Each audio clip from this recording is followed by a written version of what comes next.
Guys हम लोग बात करते हैं एक और नेम्ड रिएक्शन जो हमारा कोल्वे रिएक्शन के नाम से जाना जाता है। ये भी हमारा फिनॉल का बहुत ही अच्छा केमिकल रिएक्शन है। ये भी नेम्ड रिएक्शन है, that is a most important. जिस तरह से हम लोगों ने रीमर टीमर पढ़ा था उसी तरह से कोल्वे रिएक्शन है। तो बच्चों सबसे पहले इस रिएक्शन को देखिएगा, देन इसके बाद हम आप लोगों को इसकी मैकेनिज्म बताऊंगा और उसमें जो भी डाउट हो उसको आप लोग कमेंट बॉक्स में जरूर लिखिएगा। ओके स्टूडेंट्स, तो फर्स्ट ऑफ ऑल हम लोग कोल्वे रिएक्शन की बात करते हैं। तो बच्चों कोल्वे रिएक्शन पढ़ रहे हैं तो इसमें फिनॉल तो हमारा कंपलसरी है क्योंकि फिनॉल की केमिकल रिएक्शन है। तो फिनॉल के साथ हम लोग इसको क्या करते हैं, एसिडिफाइड कर लेते हैं। किससे? NaOH लेकर के, सोडियम हाइड्रोक्साइड लेकर के। बच्चों जब हम लोग OH माइनस यहाँ से लेते हैं तो ये हमारा कन्वर्ट हो जाता है सोडियम फिनॉक्साइड। बच्चों पहले आप लोग इसको देख लीजिएगा कि ये NCERT में जो आपकी रिएक्शन गिवन है, देन आफ्टर हम इसकी मैकेनिज्म बताएंगे, आप लोगों को वहाँ से बिल्कुल क्लियर हो जाएगा। ओके स्टूडेंट्स, तो इसमें ये जो होता है इसको हम लोग सोडियम फिनॉक्साइड कहते हैं। इसका नाम बच्चों होता है सोडियम फिनॉक्साइड। देन हम लोग रिएक्शन करते हैं फर्स्ट में CO2 की। ये जो हमारा CO2 होता है ये हमारा क्या होता है, एक वीक एसिड होता है और वीक एसिड होने की वजह से ये as a Lewis acid behave करेगा। ओके स्टूडेंट्स, तो ये एक एज ए इलेक्ट्रोफाइल बिहेव करेगा, वो आगे हम लोग डिस्कस करेंगे जब इसकी मैकेनिज्म पढ़ेंगे। इसके बाद बच्चों हम लोग इसका एसिडिफिकेशन कर देते हैं और फाइनली आपका एक बहुत ही अच्छा कंपाउंड यहाँ पे मिलता है। इस तरह से एक कंपाउंड बनता है जिसको हम लोग बेटा कहते हैं क्या, C+OOH। इसको कहते हैं सैलिसिलिक एसिड। बहुत ही अच्छा है। इसको दूसरा नाम भी हम लोग कह सकते हैं, जैसे COOH ये होता है हमारा, इसको पीरियोडिटी फर्स्ट देते हैं, इसको 1 कह देते हैं, इसको 2 कह देते हैं, इसको और करके लिख सकते हैं हम लोग क्या, 2 हाइड्रोक्सी बेंजोइक एसिड। क्या कह सकते हैं, 2 हाइड्रोक्सी बेंजोइक एसिड। तो बच्चों मेनली हम लोगों ने इसमें क्या देखा है कि एक रीमर टीमर के बाद ये कोल्वे सिंथेसिस है, यानी कोल्वे रिएक्शन है, बहुत ही इंपॉर्टेंट है आपके पॉइंट ऑफ व्यू एग्जाम से, यानी कि बोर्ड एग्जाम में भी बहुत ज़्यादा क्वेश्चन डायरेक्टली पूछा जाता है, आपका नीट और JEE में भी होता है। ओके स्टूडेंट्स, अब हम लोग देखते हैं इसकी मैकेनिज्म में फर्स्ट ऑफ ऑल हम लोग चेक करेंगे क्या होता है। ध्यान से देखिएगा बच्चों, मैकेनिज्म में मुझे फिनॉल यूज़ करना है, तो पहले तो हम लोग फिनॉल ले लेते हैं। फिनॉल को कन्वर्ट करना होता है हमारा फिनॉक्साइड में। इसको इसलिए क्योंकि जो फिनॉक्साइड आयंस होता है वो फिनॉल से मोर रिएक्टिव होता है, तो इसको हम लोग फिनॉक्साइड में बच्चों जब कन्वर्ट करेंगे तो यहाँ से मुझे लेना पड़ेगा सोडियम हाइड्रोक्साइड, यानी एक बेस। और ये बेस क्या बिहेव करेगा, ये क्या काम करेगा, इस हाइड्रोजन को अपने इलेक्ट्रॉन्स देगा, यानी कि ऑक्स के पास होता है इलेक्ट्रॉन्स, ये देगा और ये अपना बॉन्ड इस तरह से तोड़ लेगा।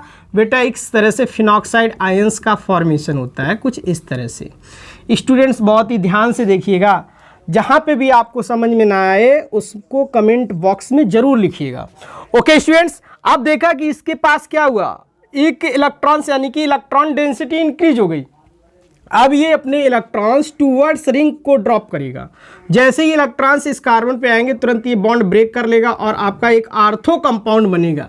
बेटा आर्थो कंपाउंड यहाँ पे इसलिए हम लोग प्रेफर कर रहे हैं क्योंकि होता क्या है, जो आर्थो कंपाउंड होता है ना, वो यहाँ पे हाइड्रोजन बॉन्डिंग शो करेगा। जैसे यहाँ पे आप लोगों ने देखा ये जो 2 हाइड्रोक्सी आप लोगों ने बेंजोइक एसिड बनाया है, तो यहाँ पे H होता है, इसके बीच में हाइड्रोजन बॉन्डिंग होती है।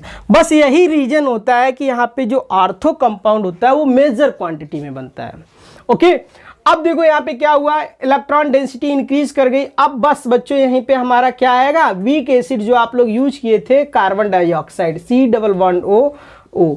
देखो होता क्या है कि ऑक्सीजन के पास क्या है, मोर इलेक्ट्रोनेगेटिव है, तो ये इलेक्ट्रॉन अपनी ओर शिफ्ट करते हैं दोनों तरफ। यहाँ पे होता है पॉजिटिव, ठीक है, तो ये क्या करता है, ये जो होता है इसको इनवाइट करेगा इस कार्बन को और अपनी ओर ऐड कर लेगा कुछ इस तरह से।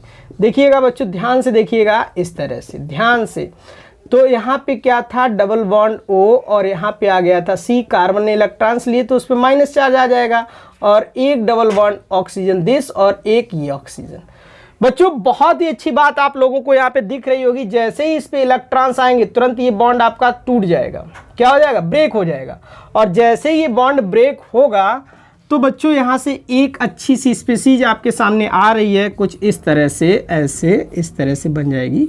ध्यान से देखिएगा, डबल बॉन्ड ऑक्सीजन और यहाँ पे C डबल बॉन्ड O और O माइनस। ओके, क्योंकि कार्बन जो होता है एटलीस्ट 4 बॉन्ड ही शो करता है, 4 बॉन्ड के अलावा उसके पास क्या आ गया था, नेगेटिव चार्ज आ गया था, तो उसने ऑक्सीजन ने एक अपना इलेक्ट्रॉन्स लेकर के बॉन्ड को ब्रेक कर लिया। अब बच्चों देखिएगा, ये बेंजीन जो है ये एक हमारा इंटरमीडिएट है, अनस्टेबल है, बट यहाँ पर ये अपनी स्टेबिलिटी गेन करेगा। आप लोग भी जानते हैं, जैसा कि आप लोगों ने देखा था किसमें, रीमर टीमर में देखा था कि यहाँ पे एक हाइड्रोजन होता है जो क्या काम करता है, अपनी आहुति देता है अपनी स्टेबिलिटी को इंक्रीज करने के लिए। देखो ये क्या काम करेगा, ये हाइड्रोजन अपने बॉन्ड को तोड़ के, मतलब यहाँ पे चार्ज आएगा इलेक्ट्रॉन्स, और ये इलेक्ट्रॉन्स इस कार्बन पे जाकर के ये फर्दर वापस अपना रेजोनेंस गेन कर लेगा, कुछ इस तरह से। यहाँ से बच्चों H+ आपका निकल आएगा कुछ इस तरह से। और ध्यान से देखिएगा, जैसे ही यहाँ पे हाइड्रोजन अपने इलेक्ट्रॉन डोनेट करेगा कुछ इस तरह से, ध्यान से देखो इस तरह से, और यहाँ पे आपका कार्बन डबल बॉन्ड ऑक्सीजन एक और जुड़ा है O-। ओके स्टूडेंट्स, अब देखो ये डबल बॉन्ड ऑक्सीजन, ये नेगेटिव चार्ज, मतलब इलेक्ट्रॉन इस कार्बन पर जैसे ही जाएंगे, ये जो इलेक्ट्रॉन्स हैं इस कार्बन पे आएंगे, फर्दर ये बॉन्ड आपका ब्रेक कर जाएगा। और ब्रेक करने के बाद बेटा कुछ इस तरह से स्पीसीज आपके सामने आ जाएगी। अब देखो ये जैसे ही इधर आएगा तो यहाँ बॉन्ड का फॉर्मेशन हो जाएगा ये, और ये जैसे ही ब्रेक करेगा यहाँ ऑक्सीजन के पास फर्दर नेगेटिव आ जाएगा, फिर से नेगेटिव आ गया। बच्चों यहाँ पे देखा ये H+ है और यहाँ पे ऑक्सीजन के पास चार्ज है, तो ये क्या करता है, इस H+ को सहारा देता है और अपनी ओर इनवाइट करता है। यहाँ पे आपका C डबल बॉन्ड O और एंड OH कुछ इस तरह का कंपाउंड आपका जनरेट करता है। अब बच्चों कुछ नहीं करना है, CO2 की तो रिएक्शन हो ही चुकी है, अब हम लोग इसका फर्दर क्या करते हैं, एसिडिफिकेशन करते हैं, मतलब H+ की रिएक्शन, H+ यूज कर लेते हैं। और यहाँ से आपका डिजायर्ड प्रोडक्ट जो था, बहुत ही इंपॉर्टेंट कंपाउंड जो कि आपको मिलना था, C double bond O and OH, इसी को बच्चों हम लोग सैलिसिल्डिहाइड या 2 हाइड्रोक्सी बेंजोइक एसिड कहते हैं। बच्चों आप लोगों ने क्या देखा, कुछ इस तरह से मैकेनिज्म होता है जो कि बहुत ही इंपॉर्टेंट है आपके पॉइंट ऑफ व्यू एग्जाम से और नीट और जेई से। आपका मेंस में बहुत डायरेक्टली क्वेश्चन पूछते हैं, और ये सबसे ज़्यादा इंपॉर्टेंट बच्चों यहाँ पे भी हो जाता है, क्योंकि ये कह देते हैं ऑर्थो कंपाउंड्स क्यों ज़्यादा देता है, यानी कि इसको ऑर्थो पोजीशन पे ही हम क्यों ऐड करते हैं, तो उसकी भी वजह होती है। यहाँ पे ये ऑर्थो में क्या करता है, हाइड्रोजन बॉन्डिंग यानी कि इंट्रामॉलिक्यूलर हाइड्रोजन बॉन्डिंग से होती है, इसीलिए बच्चों ये बहुत ही इंपॉर्टेंट है। अगर आप लोगों को समझ में ना आए तो कमेंट बॉक्स में जरूर लिखिएगा। ओके स्टूडेंट्स, तो चाहो तो आप लोग स्क्रीनशॉट ले सकते हो। देन एक और रिएक्शन हमारी इसमें बच रही है ऑक्सीडेशन की, उसको भी हम बैक टू बैक समझा देते हैं। ओके स्क्रीनशॉट ले लीजिएगा। ओके स्टूडेंट्स, देखिएगा इसकी एक और रिएक्शन जो हमारी बची है इस फिनॉल की केमिकल रिएक्शंस में, बाद बाकी तो लगभग सारी रिएक्शन आपकी कंप्लीट हो ही चुकी हैं।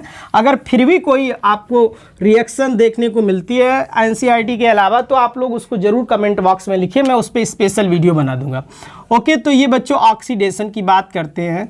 ऑक्सीडेशन भी बहुत ही इंपॉर्टेंट है, इसमें फिनॉल लेते हैं, फिनॉल का ऑक्सीडेशन, इसकी मैकेनिज्म कोई खासा ज़रूरी नहीं है कि आपको हो, बहुत ईजी होता है। आपका यहाँ पे फिनॉल यूज करते हैं कुछ इस तरह से, और बच्चों इसमें जो हम लोग ऑक्सीडाइजिंग एजेंट लेते हैं वो एक कॉम्बो लेते हैं, जॉन्स रीजेंट जिसको बोलते हैं। यहाँ पे sodium dichromate Cr2O7 plus H2SO4 ये लेते हैं हम लोग कॉम्बो, इससे जनरेट होके आता है H2Cr2O4। इसको बच्चों हम लोग कहते हैं जॉन्स रीजेंट। क्या बोलते हैं? Jones reagent. और क्या करता है ये जॉन्स रीजेंट बच्चों, इस अल्कोहल ग्रुप यानी कि फिनॉल को कन्वर्ट कर देता है क्विनोन में। क्विनोन, इसको बच्चों हम लोग कहते हैं क्विनोन, यानी कि इस होल ज्योमेट्री जो बनी है इसको बेंजोक्विनोन कहते हैं, बेंजोक्विनोन। ओके स्टूडेंट्स, तो आप लोगों ने क्या देखा कि इसमें जो जॉन्स रीजेंट होता है वो हमारा स्ट्रॉन्ग ऑक्सीडाइजिंग एजेंट होता है, जो फिनॉल को किस में कन्वर्ट करता है? बेंजोक्विनोन में। फिनॉल को कन्वर्ट करने से पहले जो जॉन्स रीजेंट होता है वो एक कॉम्बो पैक होता है, किसका किसका? सोडियम डाइक्रोमेट और H2SO4 बोले तो सल्फ्यूरिक एसिड से। ये डायरेक्टली किस में करता है कन्वर्ट? बेंजोक्विन। तो स्टूडेंट्स हम लोगों ने फिनॉल की जितनी भी केमिकल रिएक्शन थी उनको लगभग वाइंड अप किया है। अब हम लोग चलेंगे नेक्स्ट जो वीडियो लेक्चर होंगे वो हमारे होंगे ईथर्स पे। फर्स्ट ऑफ ऑल हम लोग नोमेनक्लेचर पढ़ेंगे, प्रिपरेशन मेथड, देन उसकी physical properties and chemical properties. इस तरह से हमारे 2 से 3-4 लेक्चर वीडियो लेक्चर में ये चैप्टर फिनिश हो जाएगा। तब तक स्टूडेंट्स इस वीडियो को आप लोग लाइक शेयर कमेंट जरूर करिएगा। Thanks a lot.